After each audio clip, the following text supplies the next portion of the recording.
ధర్మపాలుడను ఒక వైశ్యుడు కలడు. మిక్కిలి ధనవంతుడు, భక్తివంతుడైన అతనికి పెళ్లి అయిన సంతానం కలుగలేదు. తన భార్యతో కలిసి దాన ధర్మములు చేయసాగెను. అలా ఉండగా ఒకనాడు ఒక సాధువు వీరి ఇంటికి భిక్షకు వచ్చును.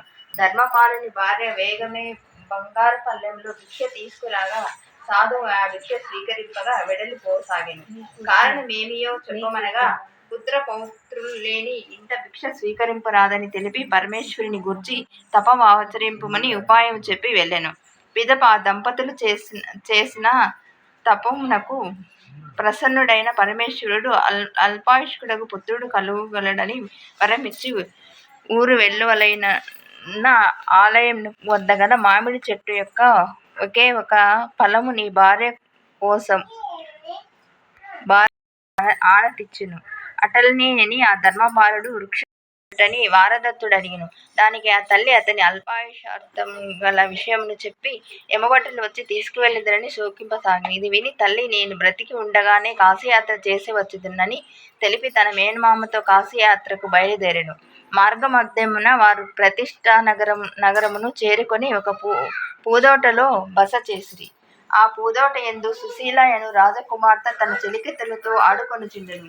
ఆట మధ్యలో తగు వచ్చి ఒకరినొకరు విధవ అని దుర్భాషలాడిరి. అందుకు ఆ సుశీల తన ఇంట మానవతి అయిన తన తల్లి మంగళకరమైన గౌరీదేవి వ్రతం చేసి తనకు వాయనం ఇచ్చును కాన ఆ వ్రత మహిమ వలన తమ ఇంట వైధవ్యం ఉండదని పలికెను. ఇది విన్న వారదత్తుని మేనమామ ఈమెకు తన మేనల్లుడిని ఇచ్చి వివాహం చేసిన బ్రతుకుగలడని భావించి సుశీల తండ్రితో మంతనమును జరిపి వారదత్తుని ఇచ్చి వివాహం చేసెను. వివాహం జరిగిన రోజు సుశీల మంగళగౌరీదేవిని పూజించెను. ఆ రాత్రి సుశీల స్వప్నమున గౌరీదేవి ప్రత్యక్షమై నీ భర్తకు నేడు సర్పముచే ప్రాణము గండమున్నది గాన ఆ పామును పట్టి నీ తల్లి వాయనమిచ్చిన మట్టి కుండలో మూటగట్టుమని ఆనతిచ్చును. సుశీల ఉలిక్కిపడి మేల్కొనగా తన భర్త ఎదుట ఒక సర్పం కనిపించినది. సుశీల ధైర్యం వీడక నిద్రించుచున్న తన భర్త తొడమీద ఎక్కి అటక మీదనున్న కుండను దింపి సర్పమును కుండలో బంధించి వస్త్రముతో మూటగట్టి నిద్రించెను. తెల్లవారక మునిపే వారదత్తుని మేనమామ అతన్ని మేల్కొల్పి కాశీకి తీసుకుపోయెను. సుశీల లేచి తన భర్త కనబడలేదని విషయమును తన తల్లిదండ్రులకు చెప్పెను. సర్పమును ఉంచిన కుండను తన తల్లి తెరిచి చూడగా అందులో ఒక ముత్యాల హారం కనిపించెను.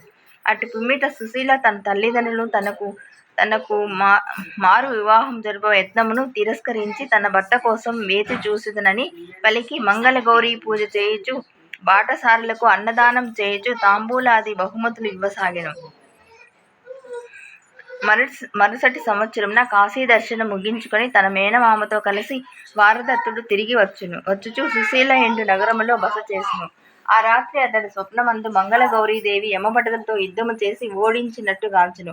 ఆ స్వప్నమును తన మేనమామకు తెలుపగా మంగళగౌరి మహిమచే ఆ అపమృత్యు దోషము పోయినదని గ్రహించితిరి. మరుసటి దినము అక్కడికి సత్రమునందు జరుగు అన్నదానములో వారదత్తిని చూసి సుశీల గుర్తుపట్టి తన భర్త ఇతనేయని తన తల్లిదండ్రులకు తెలిపి తన వద్ద ఉన్న వారదత్తుడిని విడిచిన అంగుళీయకమును చూపెను. వారు వారదత్తుని గుర్తుపట్టి మర్యాదలు చేసి సారెతో సుశీలకు అప్పగింతలు తెలిపి వారదత్తునితో పంపెను. పుట్టింట శ్రావణ మంగళవారపు వ్రతం ఆచరించి అత్తవారింట అడుగుపెట్టిన సుశీలకు తన అత్తమామలు అందులౌటగాంచి తనతో తెచ్చిన కాటుకను వారి కనులకు పెట్టగా వారికి దృష్టి వచ్చెను. మంగళగౌరీదేవి మహిమ వలన ఇది ఎంత జరిగినదని గ్రహించి సుశీల వారదత్తులిరువురును యావజ్జీవ పర్యంతం శ్రావణ మంగళగౌరీ వ్రతం ఆచరించుచు సుఖముగా ఉండిరి. సుశీల వంటి పతివ్రత గ్రహించిన వారి బంధుమిత్రాదులు మంగళగౌరీ వ్రతం చేయుచు ఆనందముగా ఉండిరి. వ్రతకథ సంపూర్ణం. శ్రీమా